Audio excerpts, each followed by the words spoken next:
Have you ever wondered, why is law so complicated? Are you tired of being lost, with reading tons of law books? Do you find legal education outdated? And law classes boring? You are not alone. Yes, he started. Hello everyone. Hello everyone. My name is Bhakti Khandekar and I am from Group 102. I am here to discuss about the topic judicial norms and moral norms. So basically, what are judicial norms? Judicial norm is a mandatory rule of social behavior established by state judiciary. They aim at developing certain social relations in the interest of ruling class. Judicial norms are adopted by authorized state agencies and they are made binding by the state consciousness and applications of measures. What are moral norms? Moral norms are human inventions differing from civilization to civilization. They are rules of morality that people are ought to follow. What are moral norms for evaluating interest? There are many things which are not illegal according to law, but are unacceptable to morality. For example, telling lie, being greedy, showing disrespect. These are not against the spirit of law, but morality deals with these kinds of situations and tries to bring out the best ethics and values in human society. Subjectivity of moral norms. People are always considered as the subject of moral norm.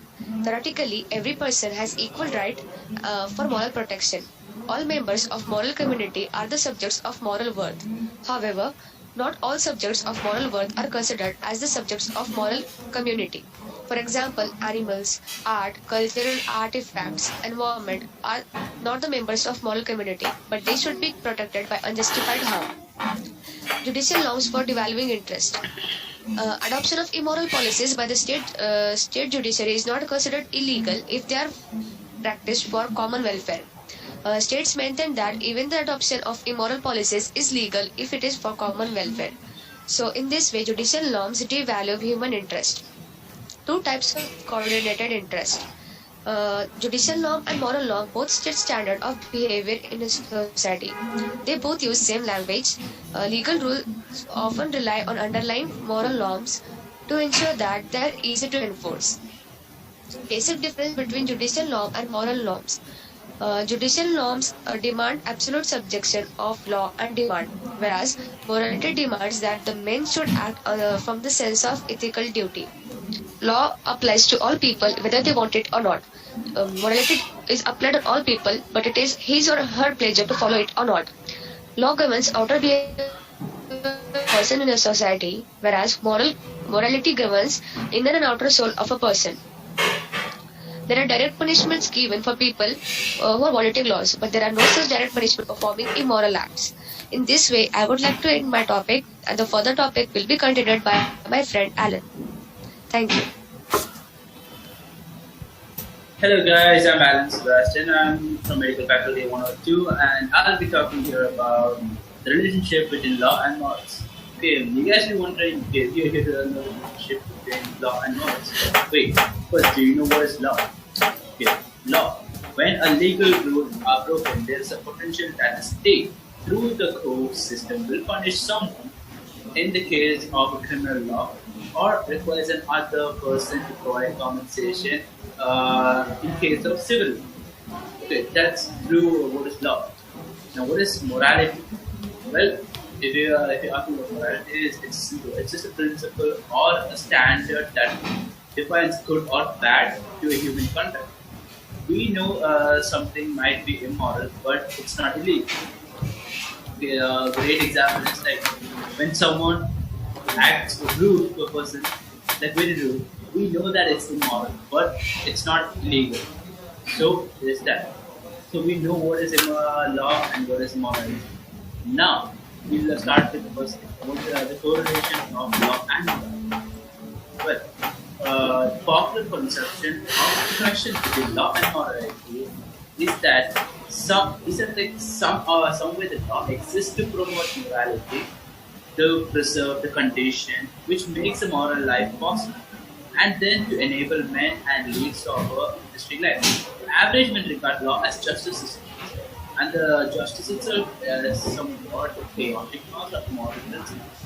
On this view, the positive law is conceived as a code of rule corresponding to the code of moral law, deriving its authority from obligatory characters and yeah, obligatory character of those moral laws, and being just or unjust according to as it agrees with or differs from them. This is like all other popular consumption is inadequate for scientific purposes.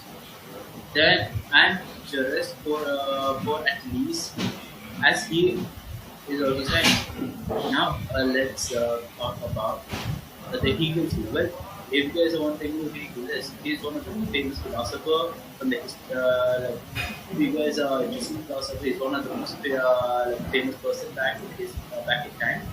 He has written many philosophy that caught my interest. Well, let's see what this philosopher had said, like had a view of this Malano. He said like according to his view, he had like three things: abstract right, morality, ethic life.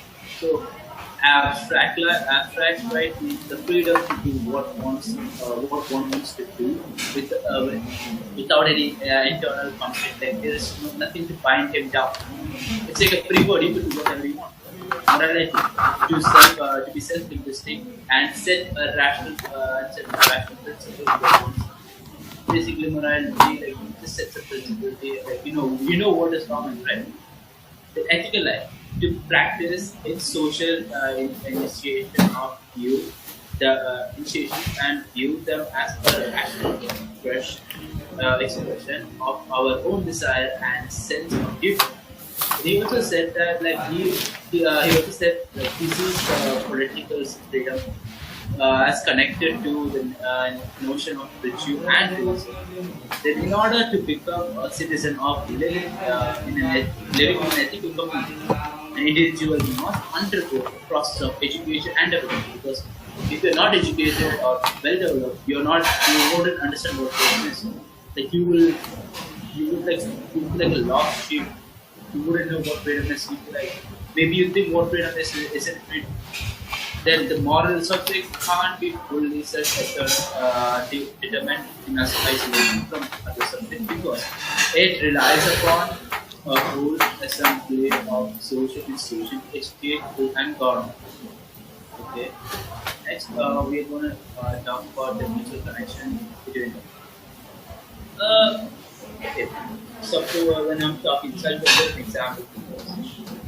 Okay, suppose one of your close friends is in hospital and you're on the road, but you know speeding is wrong, but he's on a serious condition, but you have to go to hospital. So you speed up and get caught by police, and he stops your vehicle and asks you to step down.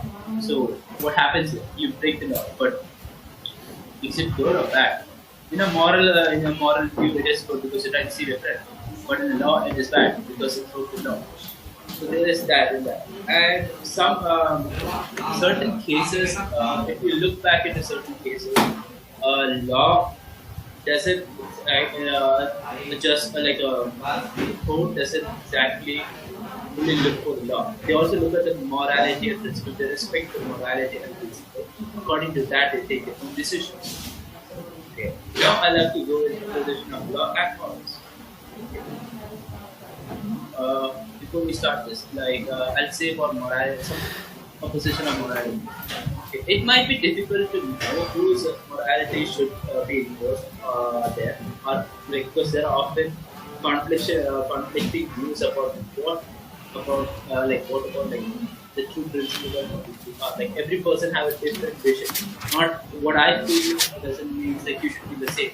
So we have different views of same things, right?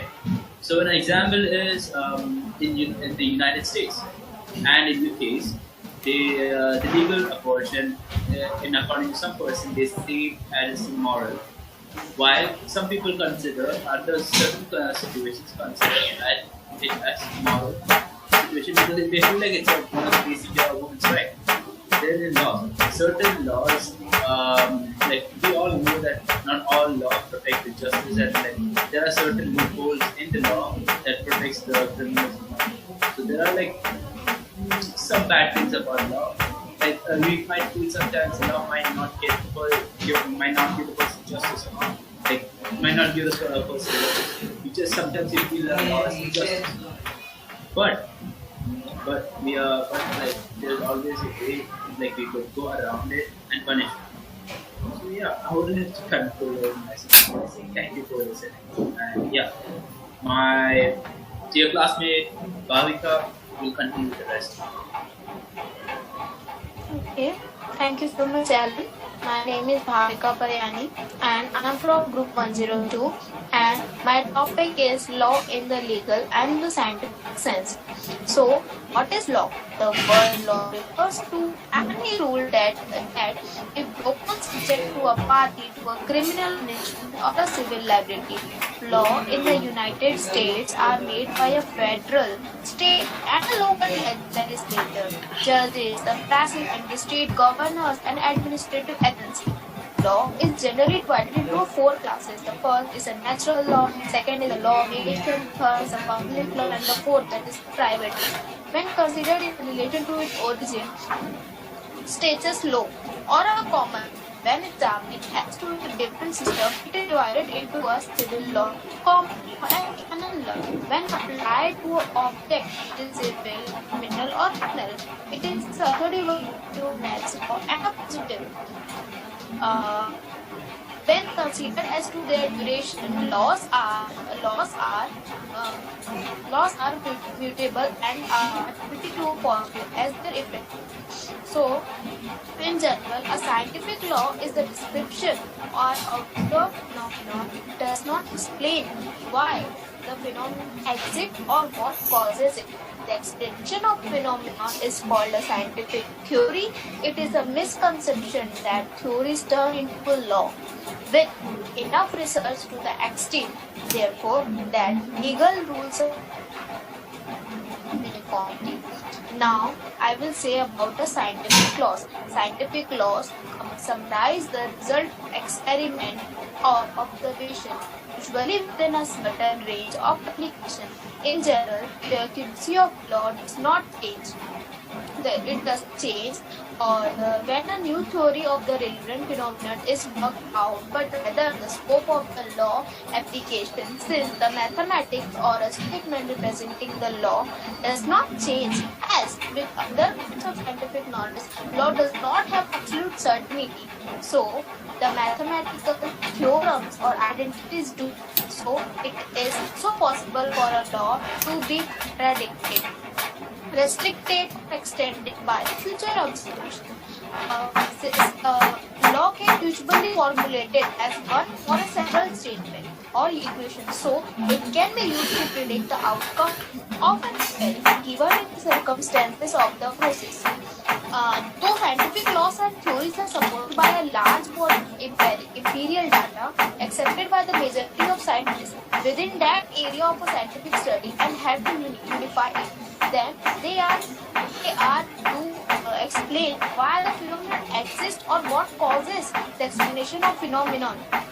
It explained that the explanation of phenomenon is also called scientific theory, and theory is conception turned into law with enough resources.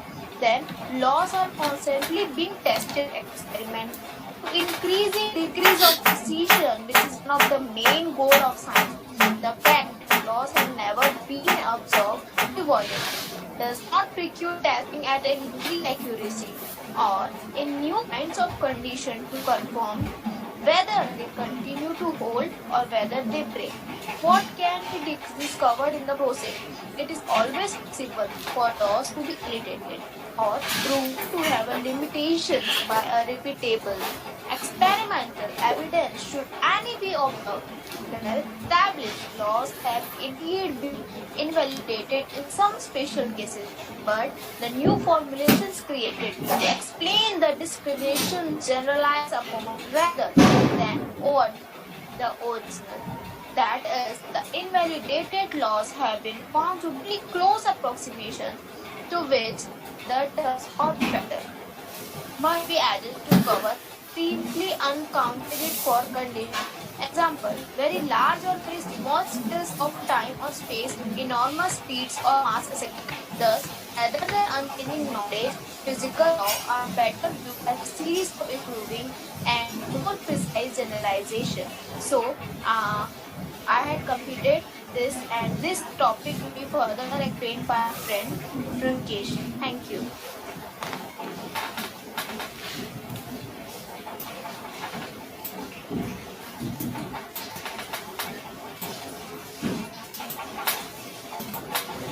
Hello guys, myself Rishikesh Mohite from Group 102 and my topic is relativity of law. So before talking about the relativity of law, we have to clear that 2 points that everything is relative and everything else relates to everything else. Now see what the principle of relativity says. The principle of relativity says that the laws of the physics are same for all the observers in any initial frame of reference relative to one another, such as the speed of light in a vacuum is same for all the observers, regardless of their relative motion or the motion of the light source. Being a phenomenon, it is variable depending upon the conditions of time and place. The distinction between the just and the unjust, like that between positive and negative quality of phenomena, like hot and cold, like heavy and light. This all arises from our personal feeling. If we regard it as a whole made up of a phenomena, then between lawful and unlawful, there is no absolute opposition. There will be only a relative difference. For example, what we say, hot and for example, difference between hot and cold is purely relative, which is cold for humor and hot for Fahrenheit. All depends upon the measure chosen, and actually there is no any absolute measure. Now, uh, to be sure, in drawing out mentally distinctive point of given what to say distinctive point of the given phenomenon, point of given group of phenomenon to zero or to infinity. Imagine uh, infinity. We can imagine to ourselves law and not law as an absolute opposition, but the distribution of phenomena will have no value. Uh, will have only value only as a hypothesis of our own imaginary. It will have no value in reality, where we what do we say mm, like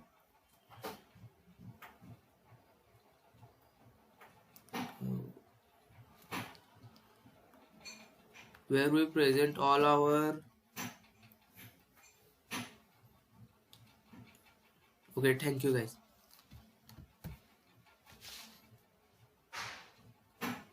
Hello. Hello. Anyone can hear me? हाँ बोलो. हाँ I hear you. अरे अब बंद करूँ क्या?